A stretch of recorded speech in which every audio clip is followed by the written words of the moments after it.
میرے دوستو، انسان کو کل عقل بھی مل جائے تو پھر بھی اللہ کی حکمت کا وہ احاطہ نہیں کر سکتا۔ رب کریم کو زیادہ پتہ ہے کہ ہمارے لیے کون سی چیز بہتر ہے اور کون سی چیز ہمارے لیے نقصان کا باعث ہے۔ اللہ تبارک و تعالی کی حکمت یہ چاہتی ہے کہ میرے بندے پریشان نہ ہوں۔ رب یہ چاہتا ہے کہ میرے بندے کسی جگہ پہ بھی دقت اور پریشانی کا شکار نہ ہو۔ تو اللہ تبارک و تعالی نے راہ اعتدال اختیار کرنے کا حکم ارشاد فرمایا کہ تم اعتدال کے رستوں پہ چلو، معتدل زندگی گزارو، افراط و تفریط سے بچو۔ آج جس معاشرے میں ہم وقت گزار رہے ہیں، اس معاشرے میں ہم اس بات کو سمجھنے سے قاصر ہیں کہ اصل ہمارا مسئلہ کیا ہے۔ ہمارا اصل جو مسئلہ ہے اس کی شناخت ہمیں کیسے ہوگی اور ہم پھر اس تک رسائی کس انداز میں حاصل کر پائیں۔ ہم ہمیشہ اپنی آمدن بڑھانے کے چکر میں رہتے ہیں، ایک کام اور شروع کر لیں، پارٹ ٹائم جاب شروع کر لیں، کوئی سائیڈ بزنس اس کا آغاز کر لیں۔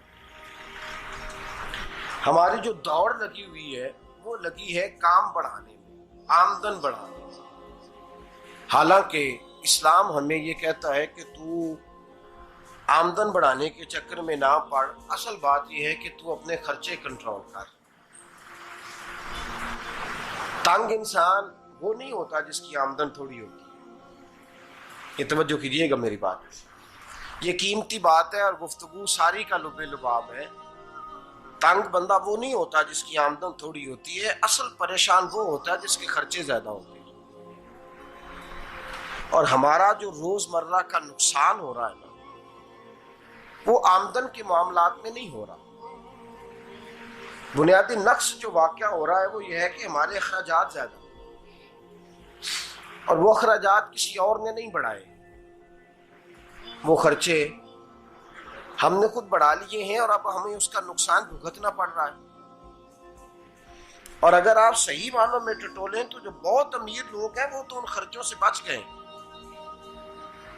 میں نے بہت سارے ایسے ختمات میں شرکت کی ہے، میں بہت ساری ایسی جگہوں پہ گیا ہوں کہ جہاں لوگوں نے بڑا مختصر سا ختم دلایا ہے تو ہو گیا ہے ختم۔ ختم کے معاملے میں کب کسی نے پابندی لگائی ہے کہ اس میں 200 آدمی شریک ہوگا تو تب یہ سال ثواب صحیح ہو سکے گا؟ کون کہتا ہے؟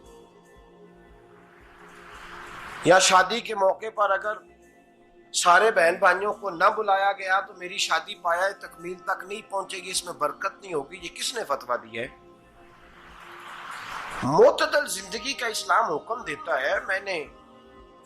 میں پڑھ رہا تھا کہ ایک بہت بڑا صدر ہے، غالباً سوڈان کے صدر کی بات ہو رہی تھی، تو اپنے بیٹے کی بارات لے کے گیا تو 4 لوگ گئے ہیں بارات اور 15 لوگوں کا اس نے اہتمام کیا اپنے گھر میں کھانا کھانے کا۔ تو کیا شادی ہو گئی کہ رک گئی؟ تو بھئی راگ الاپنا اس بات کا کہ بڑی پریشانی ہے، کوئی سائیڈ بزنس شروع کیا جائے فلان جگہ فلان جگہ فلان جگہ، تو اصل معاملہ یہ ہے کہ پہلے ایک بندہ کماتا ہے تو پھر بھی گھر ہی چلتا ہے، پھر بڑا بیٹا ساتھ شامل ہوتا ہے تو پھر بھی گھر ہی چلتا ہے، پھر منجلا بیٹا شامل ہوتا ہے تو پھر بھی گھر ہی چلتا ہے۔ جو رونا دادا جی رویا کرتے تھے کہ بڑی مصیبت ہے، بڑی مشکل ہے، گاؤں میں رہ اکیلے ہوتے تھے اور وہ 5 بچوں کو اور 4 بچیوں کو وہ پالتے تھے، تو جو وہاں پریشانی تھی وہی آج پریشانی شہر میں آ کر پڑھ لکھ کر موٹی تنخواہ لے کر وہی پریشانی ہمیں ہے۔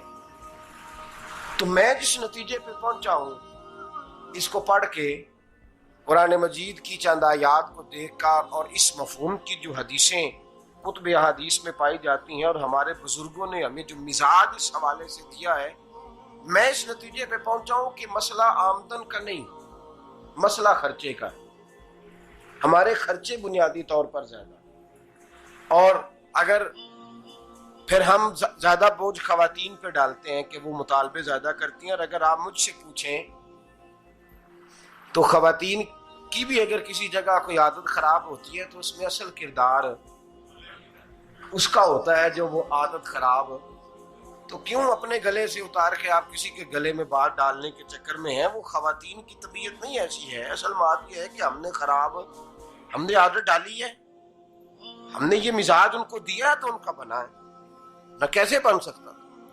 تو اعتدال جب تک زندگی میں نہیں ہوتا، پانی پیاس بجھاتا ہے لیکن ایک گلاس ہی ہو تو پیاس بجھاتا ہے، بالٹی کو منہ کو لگائے گا تو کپڑے بھگو دے گا اس کے.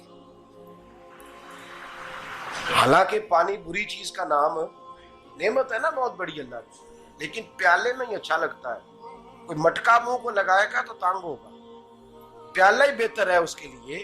تو میرے دوست، مٹکے سے بھی بعض اوقات کام چل جاتا ہے، لیکن اگر کوئی کہے نہیں مجھے دریا ہی چاہیے تو اس کا تو گھر بہ جائے گا، سارا گھر بہ جائے گا اس کا. ہمیں دریا قابو کرنے کا موڈ بنایا ہوا ہے تو اس سے گھر بہا کرتے ہیں، اس سے گھر بنا نہیں کرتے. گھر پیالے سے پانی پینے سے بنتا ہے. اگر تو دریا پہ قبضہ کرنے کا موڈ بنائے گا تو گھر بنے گا نہیں، گھر بہ جائے گا. آگ نہ ہو تو کھانا پک نہیں سکتا، لیکن ہلکی آنچ سے کھانا پکتا ہے. اور اگر آنچ تیز کر دی جائے تو جی قرینے قیاس بات کر رہا ہوں، میں عقل سے ماورا نہیں کر رہا. قرینے قیاس سمجھانے کے لیے مثالیں دے رہا ہوں. ہلکی آنچ پہ کھانا پک جاتا ہے اور آگ تیز ہو تو کھانا جل جاتا ہے. تو کھانا اتنی دیر کھانے کے قابل رہتا ہے جب تک وہ ہلکی آنچ پہ پکتا ہے. تو جتنی مرضی تو کہتا ہے نہیں میرا گزارے نہیں، آگ تیز ہونی چاہیے، تو میاں جل جائے گا، جل جائے گا. ہوا نہ ملے تو سانس نہیں آتی، ٹھیک ہے؟ آکسیجن نہ ہو تو سانس، ہوا نہ چلے تو گزارا نہیں ہوتا. لیکن اگر تیز چلے نا، اگر تیز چلے تو آندھی اور طوفان بن جائے تو چھتیں گرا دیتی، جانیں لے لیتی.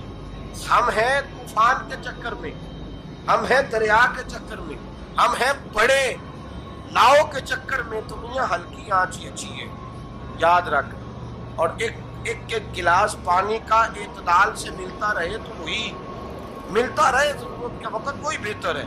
تو پورے دریا پہ قبضہ کرنے کا پروگرام نہ بنا، تانگ ہو جائے.